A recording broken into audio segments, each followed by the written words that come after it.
You have the Diet Cokes? Thank you, sir. Welcome back to Nerdville. It's been 8 years. What took you so long? Oh, yeah. Welcome back. Come in. Thank you. Hell yeah.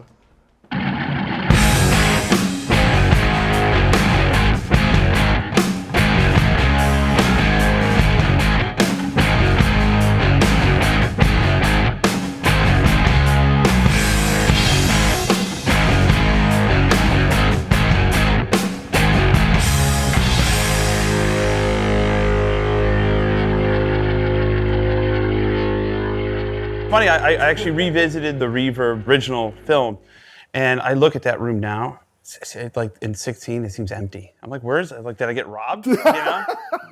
The Tweeds have had babies.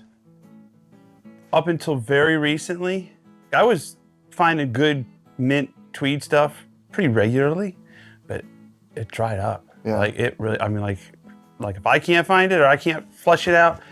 And one of the things I'm going to do next week is I have to go through my insurance because I have to revalue the deluxes and the Vibroluxes because I mean I have them insured for $5,000, you know, at the time, which was all the money, you know, especially a mint one. Now they're 12 and a half. I'm like, whoa, you know, it's too painful. It's like, you know, I have everything. I don't need anything. You know what I mean? Like I'll find stuff from the original owners. I mean, that's really what I've been doing is just kind of waiting around in these families or you know, like this came to me recently from Massachusetts. You know, it was the father inherited it, and there was the father and the two grandsons. So it was, you know, Grandpa Bob's Les Paul. That's the kind of stuff I'm into. It's finding uncirculated things, and it's like less of it, but certainly it's still out there. People want to know that their family heirloom is going into a house that it will be appreciated, loved, and played. I tick those boxes. I appreciate it, I love it, and I play them. And they want to know that it's not just going to go, it's not going to just be some dealer's booth or sold 15 times. You know, they want to know, because it's very personal. It's always been about the stories for me. I always bought the story. For example, this is the Al Bosco 59 Standard. And I went down to Melbourne, Florida, and this is called an Elgin pick holder. And this has been on this original guard for 60 years. I'm not gonna be the one to take it off. Everybody goes, you gotta take it off. I go, I don't have to do a damn thing. It's my guitar. And I found this, it was a lead through Norm, Norm's Rare Guitars. And Al, he's still around. He and his brother owned it. They bought it in 1960 in Brooklyn. And it ended up in Florida. And his brother Frank died, and Al was going through some, let's just say, a transitional phase in his marital status. This negotiation it started off at one number, and then 2 days later it would be $10,000 more. And up until literally, I drove 700 miles from Nashville with my old tech, Big D, and we showed up at Al's front door, and he's still asking for more money. And I'm like, Al, I told you I was bringing a Citibank certified check. We can't put white out on this. This has been, so anyway, I ended up getting it, and it was just a great afternoon of him telling stories and of his brother and how, you know, he goes, well, I guess, you know, we always thought it was going to be $1 million guitar. And I said, well, I don't know. It's not $1 million guitar now. Do you think a burst will ever get to $1 million? Probably. Because when you have unlimited money and unlimited ego, that makes for a dangerous combination. The problem starts if somebody pops on something big like that. Are all of these worth $1 million? Is that the new baseline? No. It's only worth what somebody's willing to pay for it. And it only takes a couple of drivers to drive a market to a point where it's going to be, oh, stuff is crazy now, you know? I know if I decided one day I got mad or pissed off and said, you know what, fuck it. All these gotta go. Call you up at Reverb, Jim, I want my own store. I want my own concierge service with Prosecco, not champagne, cheap shit at the front. We're gonna do a big showing, unveiling, and I'm gonna sell 130 tweed amps. That's all my position in New York, Nashville, here, it's about 130. Hell, there's tweed amps in the kitchen, 3 of them. I want them out. I'm allergic to them, I'm breaking out in hives. I want them gone. Okay, we'll sell the first 25% in a day. and then they'll sit. I know what I'm holding at this stage in my life that at any point I could tank that market, or at least significantly affect it. I can affect it. And let's say I said, you know what, I'm done with the Sunburst Les Paul. Jim, break out the moderately priced champagne. I'm gonna put 15 of these on the market all at the same time. We'll sell 5 of them, and then the next thing you know, it becomes a non-event. And it's the perception of scarcity that drives the market, not the actual scarcity. Plenty of those. I've seen hundreds of them.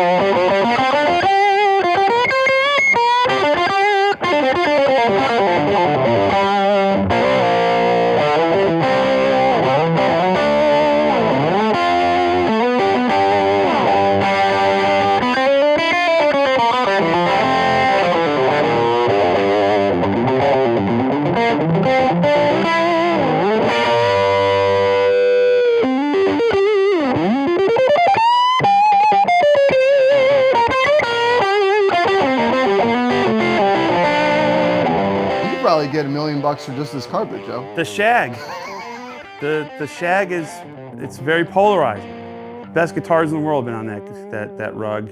And people are like, oh, I love the carpet. I hate the carpet. I like it.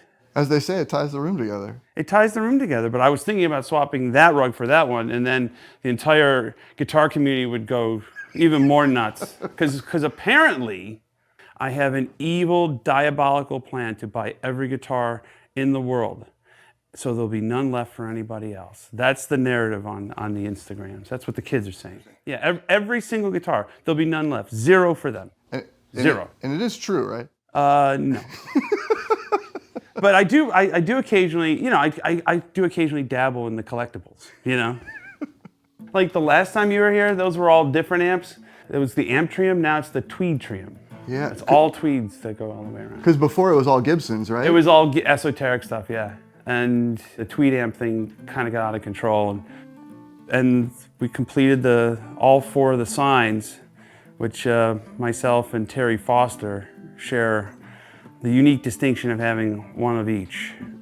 That's the hard stuff to find. The guitars are easy. Yeah, and I'm just assuming that's just because people either throw them away or... They get broke, they're fragile. And if you look at it from the point of a store would run through, 30 guitars or, 100 guitars. They only needed 1 sign. If I remember right, these Marshalls... Were in the kitchen. Were in the kitchen as like end tables. Yeah, because they were in the kitchen, and it says kitchen Marshall. So I took them literally. But the kitchen is new. We were on a hillside in Los Angeles, and in 2016, I had decided to move ahead with the kitchen remodel. And because of the earthquake requirements now, the original kitchen was built on a foundation that was 2 feet deep and just brick, old school. The foundation for this, which was about double the size and added about 300 square feet, we are currently standing on 7 3-foot in diameter and 27 feet deep concrete caissons. I could put the Empire State Building on this kitchen, but that's what they required. But there's a trick to the Nerdville kitchen that I'll let you find. I will point you in the direction of the kitchen cabinets. Which is Carina. Correct. Grab one of those handles and tell me what you see. And these are stop tails from Les Paul. That's right. Allegedly, Ted McCarthy's wife took the extra Carina from the Gibson factory when they shut down the Avies and Explorers in 58 or 59 and built kitchen cabinets. So when I went to look at the woods, I really wanted to find Carina, and this is when Gibson didn't make a Carina V. So I was like, hey, you guys should talk to these guys in Los Angeles, because African Limbo, which is basically what it is, I was able to find it, and it's cheaper than maple. And it doesn't scream like, oh my God, Guitar Nerd went nuts with a kitchen cabinet. Right to the right eye. But it takes a minute, but it goes with the decor.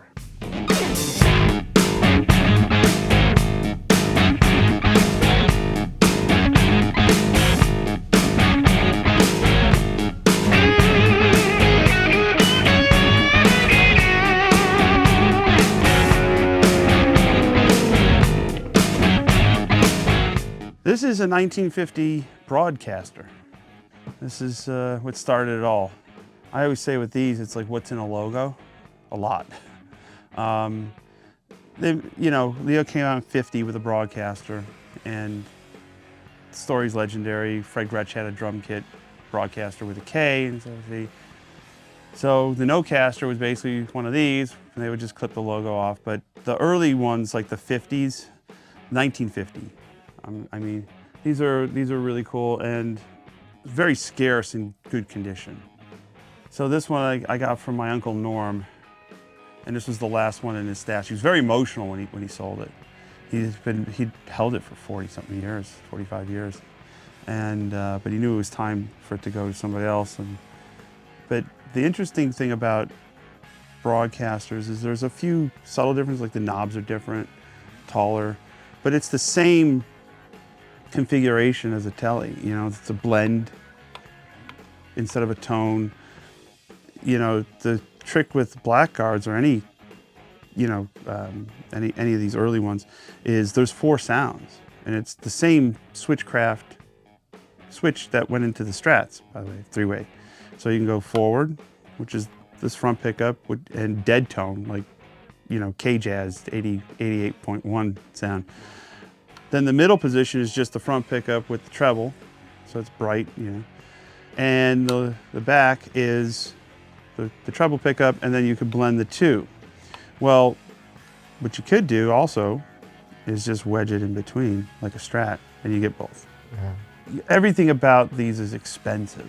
They've always been expensive, but like from the tuners, the no-line tuners, and it's that logo adds a lot of value because it's a Telecaster.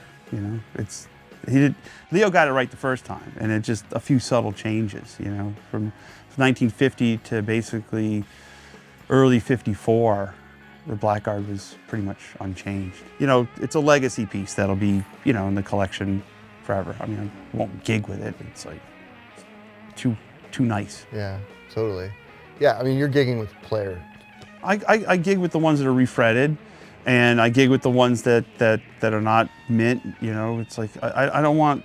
There's nothing I'm doing out there that my ego is big enough to say, oh, I'm going to take a mint guitar and fuck it up. Like I'm responsible for this stuff, and the Fire gave me a huge wake-up call when we had the Fire in the front, and because it's earthquake. Fine, I'll pick it up. Cases are strapped in. Go along for the ride.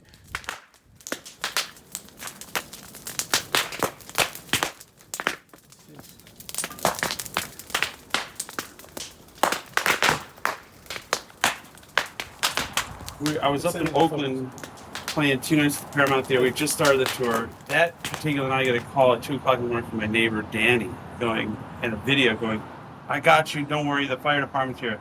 That whole area, which was all bamboo at one point, was on fire, raging. And it was during the windy season and the dry season where that shit should have right up the side and took the whole thing out. There was 2 shingles that were out of place. That's still the original paint on the garage. And the fire department, they don't have fire trucks. They have vans and hoses. And the fire guy runs up and he sees the Nerdville sign. And he goes, oh shit, I know who this is. He goes, I'm seeing him in Vegas on Friday. So, can I get your autograph? Can you put out the fire first? So he puts out the fire, and he comes to Vegas, and I give him the guy saved my house, and I met him and everything like that.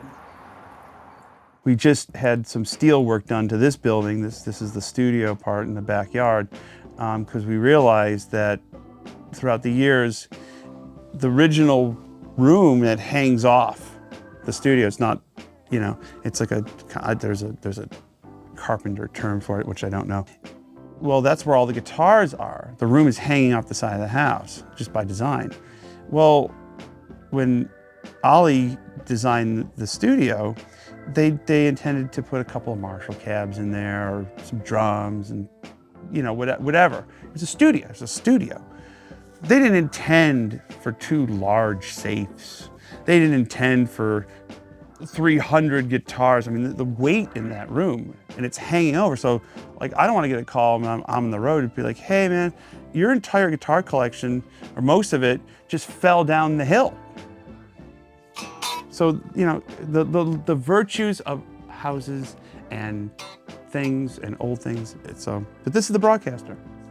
I consider this to be like a mecca sort of a type of a thing. Like, It's what not to do. It's a lesson in what not to do with homes. I mean, this place is unsellable. It's like, imagine if you're a real estate person representing this house, going, you see the sign, please don't disturb the occupant, and then it's me, like me outside with my cigar, yelling at people, Imagine walking in here with your wife, going, honey, there's this cool house in the hill in Laurel Canyon. We should go look at it. And the first thing you see cemented into the ground is driveway to Nerdville. That's a non-starter. Nobody's buying this house. To me, I know this is a one-of-a-kind scenario. I've seen other collections and displays. This is a one-of-a-kind situation. And I know that. And I'm very aware. But also, everything is old, and I'm OCD. So like I'm sitting here, like trembling, trying to stay cool for the cameras, knowing that the pinwheel on that Vox sign ain't working today. Fucker.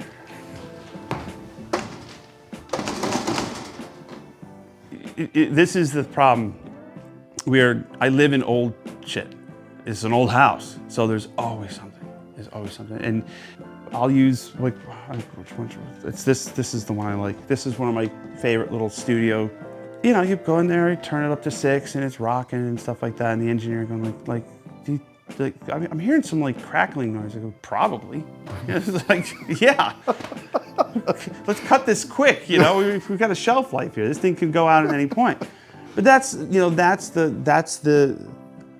fun. It's like, you can buy a brand new car with a warranty, or you can drive up the 101 in an old convertible, and your friend will go, do you think we'll break down today? And I always go, probably.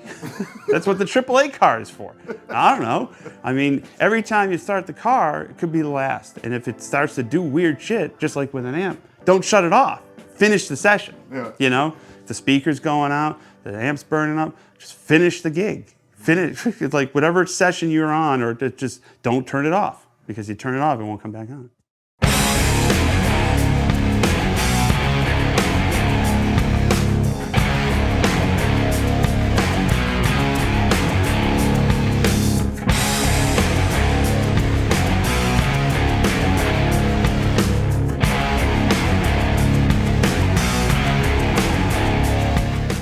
I'm such a Leo Fender fan, as you could tell. Yeah. The guy got it right the first time so many freaking times, And so I got into ancient pre-50 stuff, like 45s, 46s. Those are deluxes. Those are actually Model 26s. This is the first generation Princeton. The first? Yes, 46. Fender Princeton amp. And it has no volume control and no on-off switch. So you plug it in the wall, it'll light up, and then you plug your lap steel or your guitar into it, and your volume and tone is on your guitar. Yeah. Does it sound good? No. The ancient K&F stuff you haven't seen, Kaufman and Fender, Doc Kaufman and Leo Fender, they were partners. And then by 48, Doc was out of the picture. So the original run of stuff that they were making was under the K&F brand. In the corner there's a little gray amp. That's a 45 K&F. That's South Spadra Avenue. That's a radio shop. And then next to it is a 45 pine body K&F snakehead lap steel. And that's the earliest Fender shit I've run across. And it doesn't get much earlier than that. I've been going to the House of Guitars since I've been 6 years old, so 41 years. And this bass has been hanging up there in their glass case since I've been going there, along with the Esquire, which they were nice enough to sell me. And proving that Leo got it right the first time, it's like this was, Gen 1, I think it's a 52. So they made them a year before, but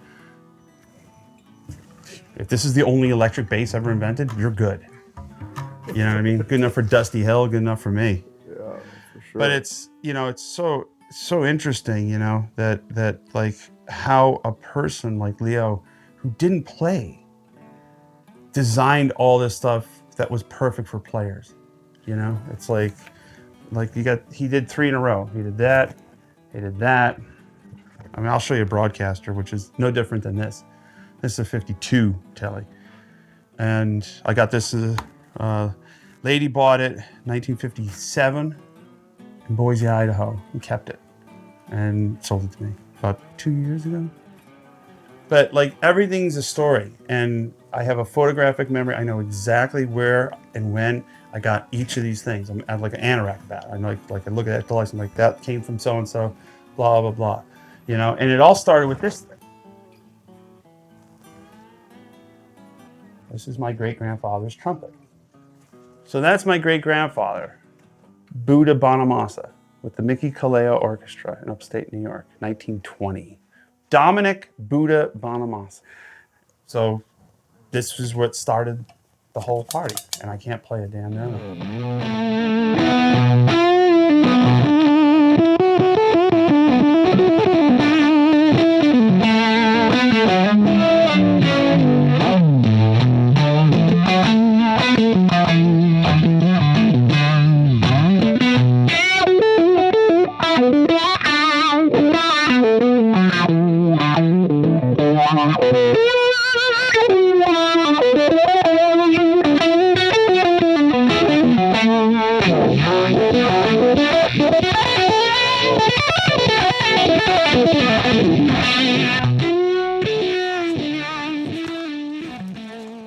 So 60.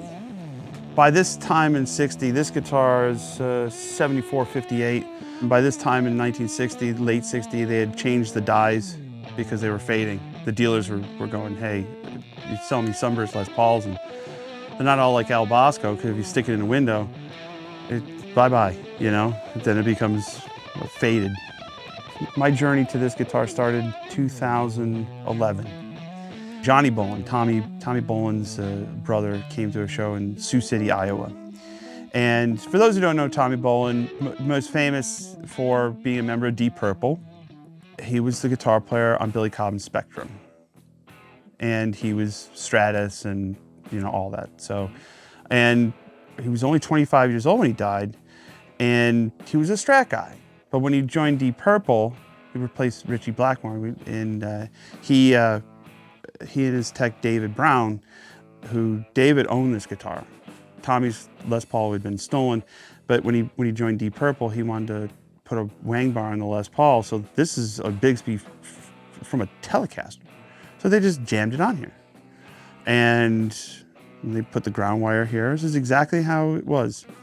And Tommy died in Miami in 1976 of a accidental alcohol poisoning.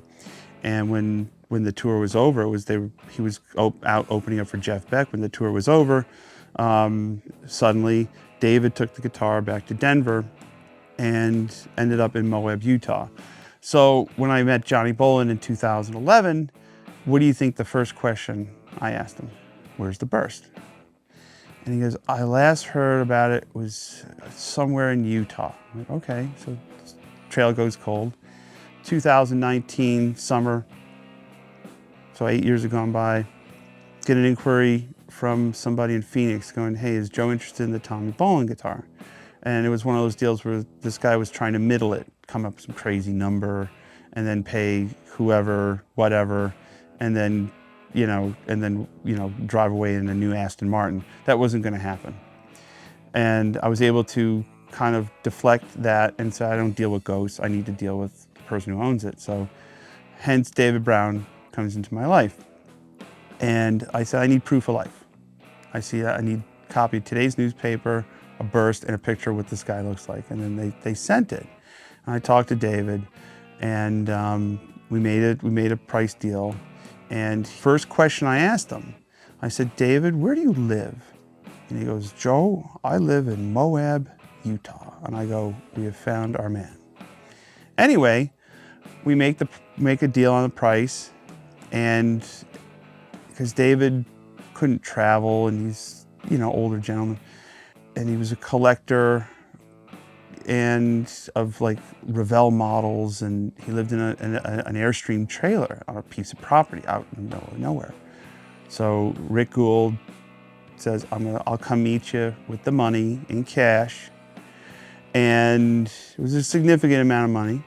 And meets David at the police station. During the course of that afternoon, I'm doing a gig, and I'm trying to get updates from Rick while what's going on, and hours and hours and hours have gone by. I'm like, what is up? I try to call Rick, no answer. Well, part of the deal was David wanted to do like a seance and asked Tommy's permission for me to own the guitar, which apparently Tommy is a fan, even though he died 1 year before I was born. And Dave is a sweet guy. I'm not painting a bad picture of him. He's a sweet, really sweet guy, and he's just an old hippie, you know? And so deal is done. He takes the money in cash. They drop it off somewhere, somebody's house in a safe. Rick starts driving towards Oakland, which oddly enough is the same night we had the house fire up here, which none of us were here to deal with, but this is why I think this thing is a little bit cursed. Part of the deal that David was going to use the money to buy a new car. And he never bought the new car. And about 2.5 months after this whole thing went down, he fell asleep at the wheel and was killed in a car accident. And the story gets stranger. David's daughter turns out through all of this, we only find out after I buy the guitar, lives about a 10-minute walk from Rick Gould in Vista, California. She's Rick's neighbor. Never knew that. And the last text that David sent his daughter was, "I buried the money in the desert." So if you're a treasure hunter, it's start in Moab. And that's the Bolan. And I use this guitar sparingly. It's been played, and there's some quirks. Like this is the pickguard that David painted, the American flag, because apparently, Tommy was hanging out with a bunch of quote Brits, and so little patriotism, little patriotism. Never hurt anybody. Proud American, a Native American, and in true hippie counterculture fashion, there's the word "fuck" here. And when Tommy was playing on American Bandstand, one of the producers saw the guitar and said, "Hey, that long-haired hippie's got fuck on his pickguard." Now you'd have to zoom in. And so they made him scratch it off. So when I play this guitar live, I take this pickguard off. And I had my friend Tony at Pick Guardian make a replica pickguard. So the patina, I don't want to be the one. This is Tommy took all this paint off. I'm not going to take any paint off. So, but yeah, it was really a strange guitar deal. I'm not sure if it's cursed. I'm not sure what it is, but it is Tommy Bolan's Les Paul, his 1960 Les Paul, that was owned by David Brown. And this thing, had a weird life. Like David would store it because he knew it was valuable, and he unscrewed one of the panels of his Airstream outside and stuck the case inside, and then screwed it back. It was this is like it's amazing that it's amazing that it's cursed. It's fucking cursed. Something just happened, like the ghost. But it's amazing that it survived. It's had a headstock detachment, like most of the rock stars, Les Pauls of the 60s and 70s. But it is what it is. And it's one of the coolest ones I got because of the story. And like we were talking earlier about, I don't buy guitars, I buy stories. And this is a hell of a story.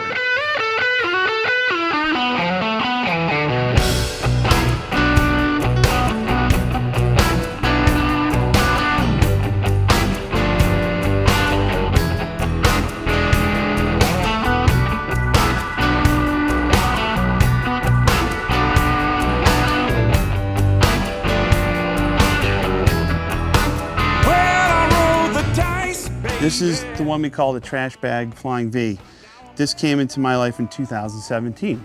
Just right after you guys did the original Reverb extravaganza on Nerdville, which I hope this one is better. I did a crazy thing. It was about 4 days before a European tour. My friend Kent up in Seattle, I'd been stoned. I wanted an old truck.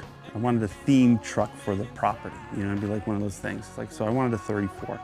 He had a beautiful 34 Ford he was willing to sell me. And I said, this would be a cool adventure. I didn't realize at the time, because I wasn't into old cars, I was like, you can ship a car for like $800. Mm-hmm. Not much. I didn't know this. So I flew up to Seattle, hung out with Trevor Boone and Jay and Kent. We had dinner, blah, blah, blah.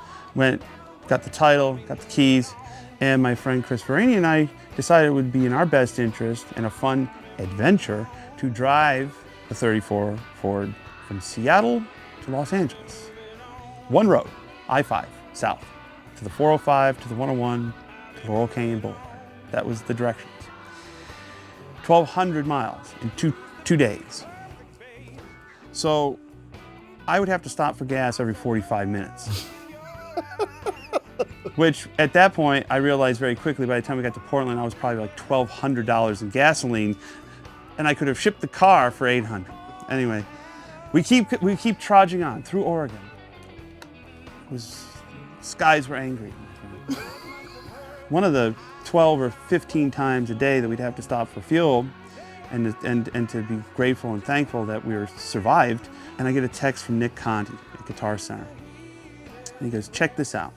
11 photos, and I'm looking through it, and he goes, what do you think? And I go, I think very highly of this. He goes, this walked into one of our stores in Sacramento. I'm like, holy crap. He goes, well, if you want to fly up with me tomorrow, we can go look at this thing. She's going to bring it back. Tara Reed was her name. I said, Nick, as luck would have it, I'm 4 hours north of Sacramento in this freaking truck. Anyway, the meeting is set for 1 o'clock at Guitar Center. Nick flies up. She walks in about a half hour after like 1:30, and I'm just going, maybe she's not gonna show up. And it's in a brown pleather acoustic gig bag from the 70s, and it says Gino Landry on it. And Gino Landry was a gospel musician. He played saxophone and he played guitar in the Bay Area. This thing slides out of the back of a gig bag. And when I tell you, there's no need to take a screwdriver to it. There's no need, you don't need to guess what it is. Old guitars reveal themselves. And the story was, she had a Selmer Mark 7 or Mark 6 saxophone, very, very valuable one. She went to a local music store in Sacramento and sold them the saxophone, came back the next day with the Flying V in the gig bag, and the music store says, we don't really deal in old stuff like this. Try Guitar Center. Anyway, she thought it was worth $500 or less. She got significantly more from us, between Guitar Center and myself. And I take possession of the V. You get her number, and and we keep in contact. And it was a cash deal, and it was a collective cash deal. People flew in from all over the country, and it was about 3 days before my 40th birthday. And got the V done. Matt Kaler took it to Nashville, and it went straight to Joe Glazer because it just needed tuning pegs and needed a set of frets. It was unplayable, it just needed frets and tuning, just a once over. And I played it on the Conan O'Brien show that summer. And I texted Tara and I said, hey, your uncle Gino's guitar is gonna be on Conan O'Brien tonight. Great, I'll watch it. Cool. A couple months later, play in Sacramento. And I texted her and I said, hey, if you and your mom want to come out, I got the V, I got everything. And I get a text back, who is this? And I'm like, it's Joe. She goes, do I know you? I'm like, yeah, I'm the guy who gave you 200 fucking grand for your guitar. Does that happen every day, Tara? Apparently so. And how it got the name Trash Bag V was, I asked her, I said, where did you find this? She goes, well, I was cleaning out my uncle's house, and it was leaning in the corner, and it had a bin liner on it. I'm like, what? She's like, yeah, it had a bin liner over the top of it. I go, you mean like a trash bag? She goes, yeah. was just in the corner with a bin liner over it.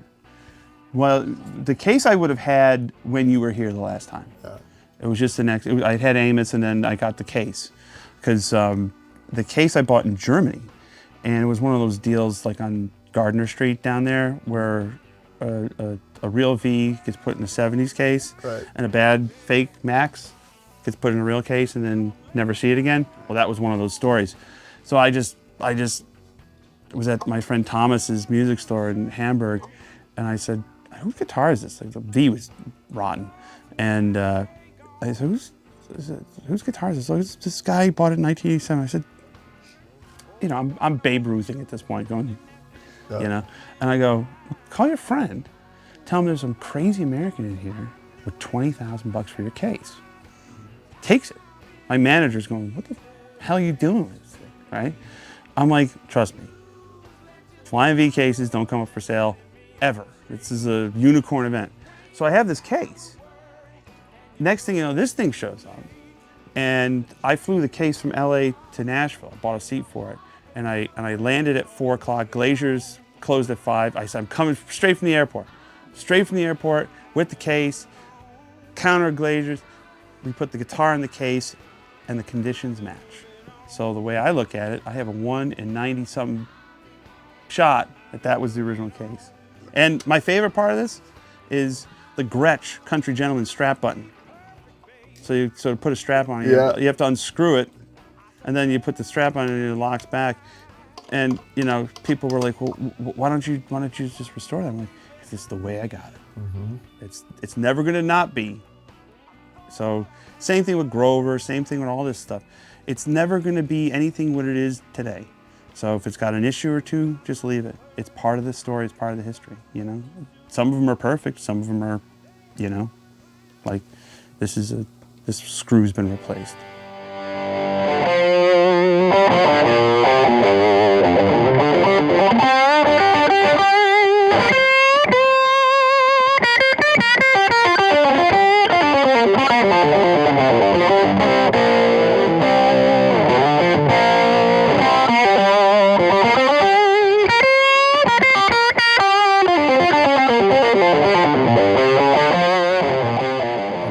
Guy in the world. I'm a guitar nerd who's done well for himself, and it's the same as it was 8 years ago, and it's the same as it'll be 8 years from now. I don't know. I mean, it's just like we're sitting here in these green fucking chairs talking about the same guitars, you know, in front of these same amps. They haven't been plugged in 8 years. So listen, none of this works, by the way. You want these to work? They've been sitting here for 8 years. Behold the ravages of time.